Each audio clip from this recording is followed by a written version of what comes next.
The New Jersey Devils are back in the States and they're set to play their home opener against Sheldon Keefe's former club. What are some of my main takeaways going into the matchup? We have a lot to break down in today's episode of Locked On Devils.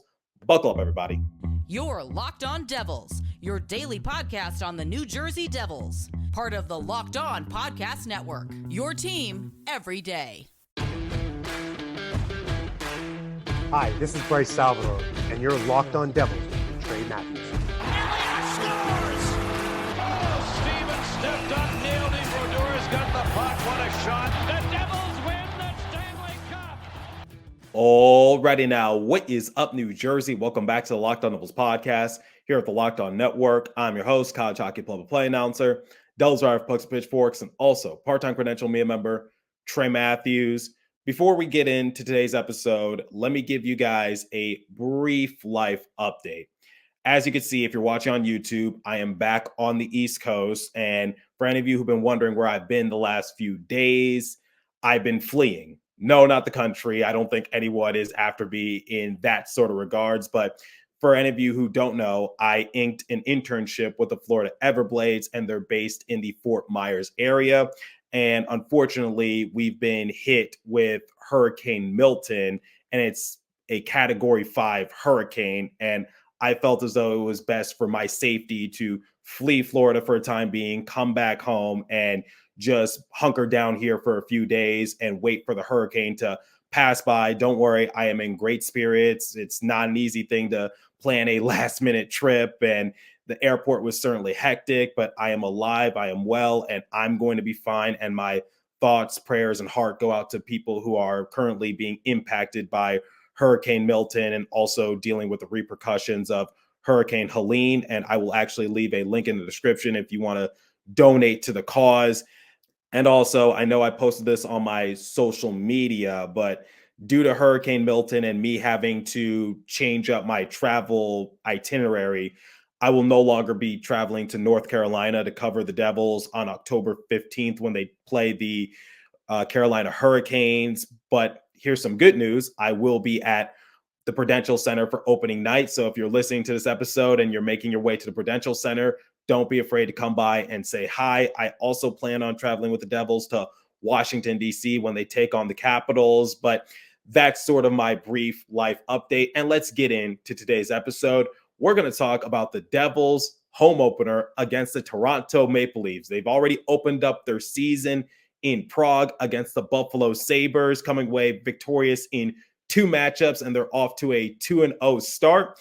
But like I've said the prior few episodes, let's not jump to conclusions. Let's slow our roll. The last time the Devils went 2-0 to start a season was in 2021. And what happened that year? The Devils missed the playoffs. I'm not trying to be pessimistic. I'm just saying a lot can happen.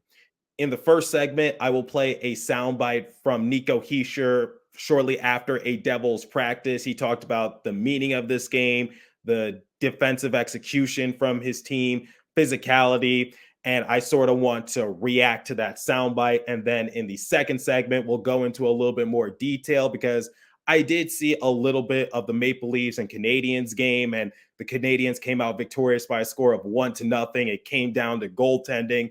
Then in the third and final segment, we will hear from head coach Sheldon Keefe, because as we all know, his previous team before taking the New Jersey job was the Toronto Maple Leafs.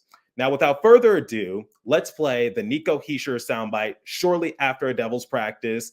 It's nearly 3 minutes long, but I felt like a lot of the points that Nico touched on are very vital, and I want to share my thoughts and opinions on the matter. Take a listen. Nico, obviously that unique situation where you guys have started the season already, but I'm sure it also feels like another start here now that you guys are back at home. For sure, yeah. I mean, it's a little further away where we started it, so it's good. It's good to get going tomorrow here in our own barn, and against a big team. So it'll be a fun game.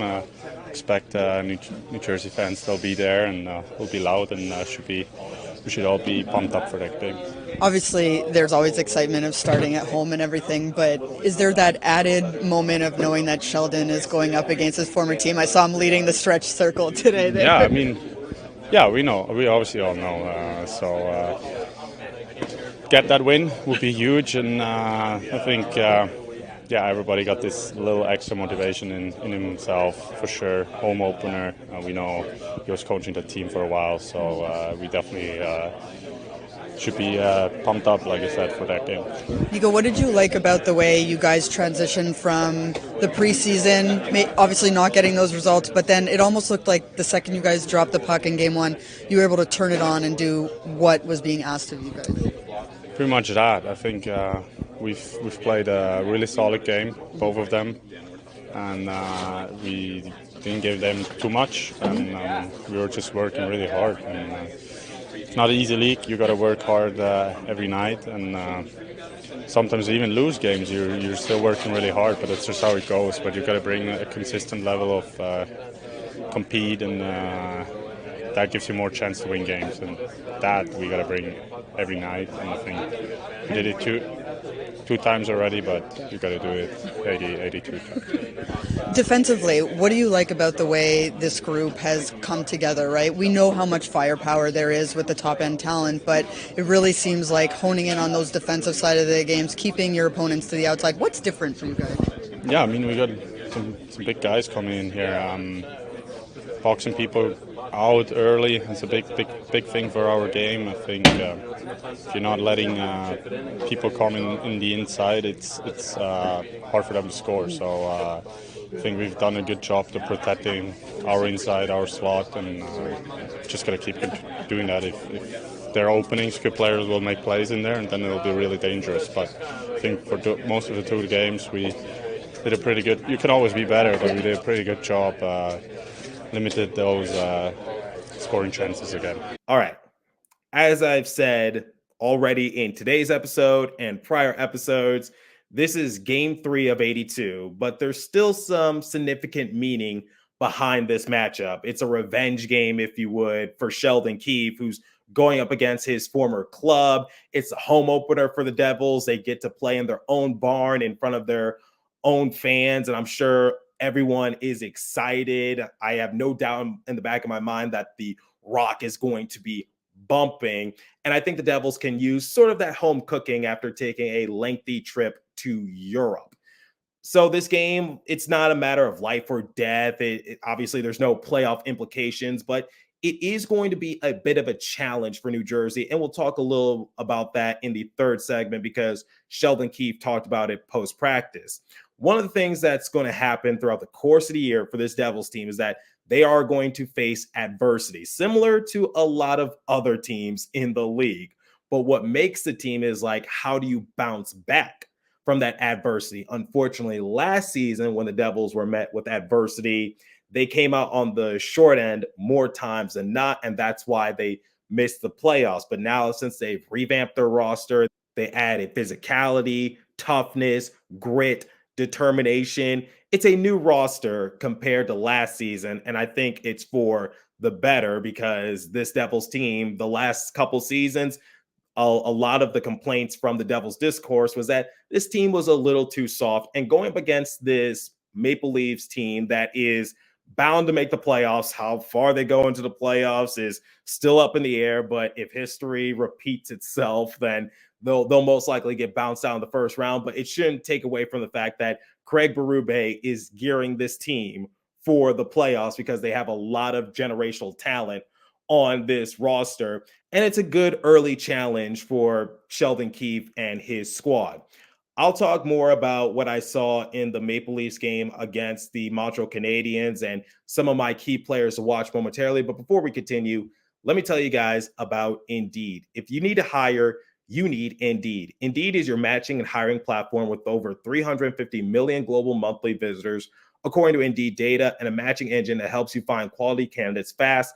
Ditch the busy work. Use Indeed for scheduling, screening, and messaging so you can connect with candidates faster. And Indeed doesn't just help you hire faster. 93% of employers agree. Indeed delivers the highest quality matches compared to other job sites, according to a recent Indeed survey. I've actually used Indeed before to book myself some play-by-play gigs, use it to this very day. And listeners of the show will get a $75 sponsored job credit to get your jobs more visibility at Indeed.com/locked on. Just go to Indeed.com/lockedon right now and support my show by saying you heard about Indeed on this podcast. Indeed.com/lockedon. Terms and conditions apply. Need to hire? You need Indeed. Okay, aside from covering the Devils, I am a big NHL fan, similar to a lot of you. I'm sure outside of being a Devils fan, you enjoy watching some of the national televised games. A couple days ago, I watched the Utah Hockey Club open up their season against Connor Bedard and the Chicago Blackhawks, which, by the way, I feel so bad for Bedard. I think he deserves just a little bit better. I know he's in his second year, but that kid is amazing. And I have no doubt in the back of my mind he's going to do great things in this league. And the fact that he's highly touted by ESPN, it is well deserved. I also listened to the St. Louis Blues take on the Seattle Kraken. I actually listened to that game on the radio to support my mentor, Everett Fitzhugh. But I also watched yesterday the game between the Canadiens and the Maple Leafs. And the Canadiens came out victorious by a score of 1-0. Fun fact, courtesy of Sportsnet, that is the first time in 252 games that the Maple Leafs have been shut out. You would have to go back to November 2021, the last time the Leafs put up a goose egg in the scoring column. It came down to goaltending. Sam Montembeault, he saw a lot of shots. He had to make 48 saves in order to secure the victory for the Canadiens because their only goal came in the first period thanks to Cole Caulfield on the power play. The shots on goal differential was 48-27 in favor of the Maple Leafs. Similar to what my colleague Michael DeStefano, one of the co-hosts of Locked On Leafs, said over the summer when he appeared on this show, that was the downfall of the Maple Leafs during the playoffs. They could not get a goal to save their lives, and their power play was absolutely putrid, and they left Joseph Woll out there to dry. And speaking of which, Joseph Woll is now on the IR, and Stolarz got the start for the Maple Leafs against the Habs. Chances are we will see the NHL debut of Dennis Hildeby. Last season for the Toronto Marlies of the AHL, he appeared in 41 games. He had a record of 21-11. He had a goals against average of 2.41 and a save percentage of .913, and he recorded 4 shutouts. Once again, projected, educated guess that Hildeby will get the start since this is the back end of a back-to-back for the Maple Leafs. We'll see what happens, but ultimately, the Maple Leafs, in my opinion, should have won the game against the Canadiens, and I saw a lot of Habs fans chirping people like Paul Bissonnette on social media, saying like, oh, the Leafs are trash, they're this, that, and the third. No, similar to what Michael DeStefano said, it's just like they just couldn't get a goal to save their lives, and their power play wasn't really all that efficient. Still a very good team, and they had strong goaltending, but unfortunately, they just could never crack the egg. But it still doesn't take away from the fact that this is going to be a challenge for New Jersey because, let's face it, the Maple Leafs are way better than the Sabres. Courtesy of Amanda Stein, here are the line combos that were being rolled out at a recent Devils practice. On the first line, you had Tatar, Hischier, and Mercer. Second line, Meyer, Hughes, and Bratt. Third line, Palat, Hala, Nason. Fourth line, that meat line, Cotter, Lazar, Bashin. Defensive pairings, Dillon and Hamilton, Siegenthaler, Kovacevic, Casey and Nemitz. McDermott was used as a seventh defenseman. Here are some players that I want to highlight in this upcoming matchup against the Maple Leafs, because similar to what I said in segment 1, going up against these hard teams, it's going to come down to defense and physicality. And I spoke to Jonathan Kovacevic over the summer, and he says he takes pride in being a defensive core and trying to shut down some of the top lines of his opponents. And when you're going up against a talented team like the Maple Leafs, who have a lot of offensive firepower in people like Austin Matthews, Mitch Marner, William Nylander, they added Max Pacioretty onto their roster. You got physicality in Max Domi and Ryan Reeves. It's definitely going to be a challenge and a bit of a far cry compared to the Sabres. I never doubt the Devils' offense. They have a lot of offensive talent in Jack Hughes, Nico Hischier, Jesper Bratt, Timo Meyer, Dawson Mercer can get into the scoring column, Dougie Hamilton on the defensive side of things, and I guess I can add Seamus Casey to that repertoire as well. I'm going to focus on the bottom six for the Devils because that was one of their biggest Achilles heels in last season, because their bottom six was just never efficient because they had a lot of AHL players filling out those roles, especially when they had to deal with injury. And we saw a little bit of it in Prague, where the Devils had some unlikely heroes. We saw the capabilities of Stefan Noesen, Nathan Bastian, Paul Cotter, because they elevated their games in Prague, and getting off to a good start is always vital. But like I said in my hot takes episode, I anticipated for Devils to get off to a slow start. And even if they did, I wouldn't really bat an eye. I would just say, look, they're just trying to form that chemistry a little bit. But the players I want to highlight in this matchup is, like, I really do want to see what the bottom six does against this Maple Leafs team, because like I said, you're going to have to play good up and down your lineup. I have faith in that Hischier line. I have faith in that Hughes line. A lot of offensive firepower, but I need to see more physicality, or even more physicality than what I saw in Prague from the fourth line, including that meat line, and also players like Andre Palat, who I think was a solid defensive-minded forward last year. That's just my opinion. That's just what I noticed.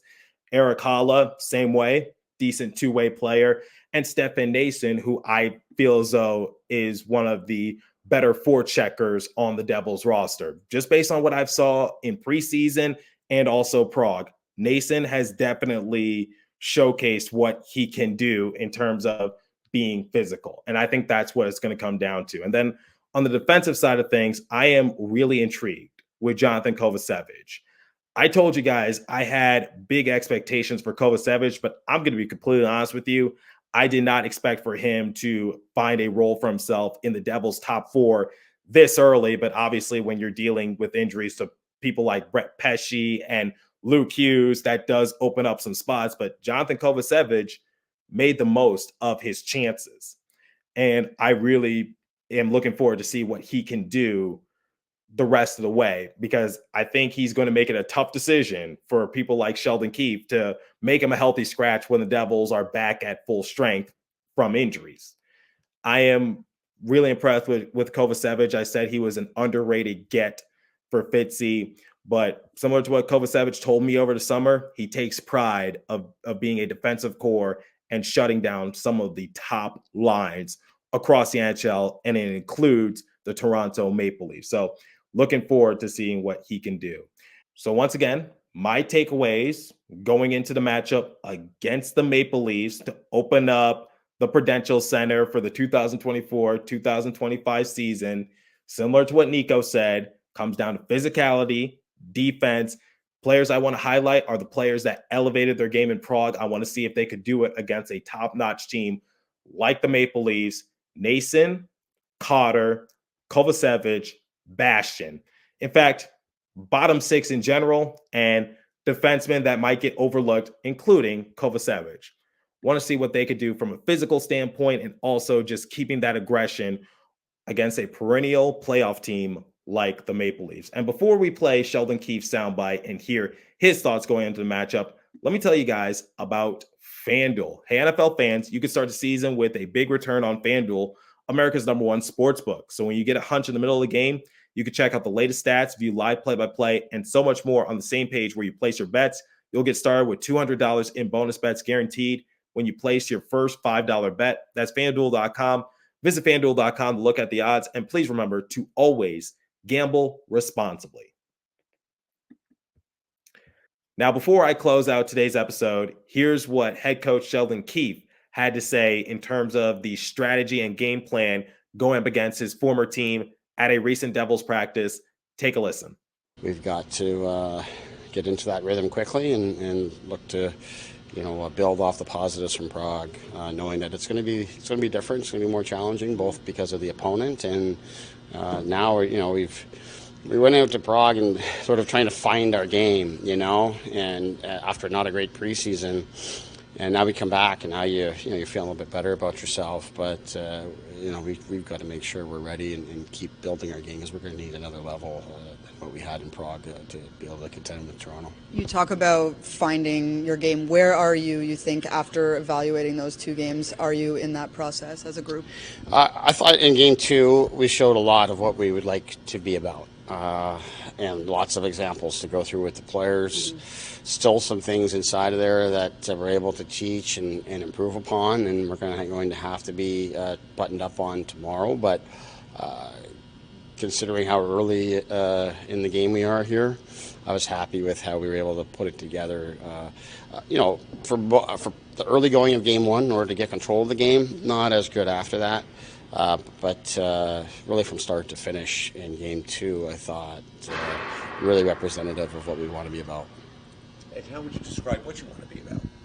Well, I would say first, just all 4 lines to me had great pace with and without the puck, up the ice, on forecheck, tracking back to the neutral zone, coming back to our end.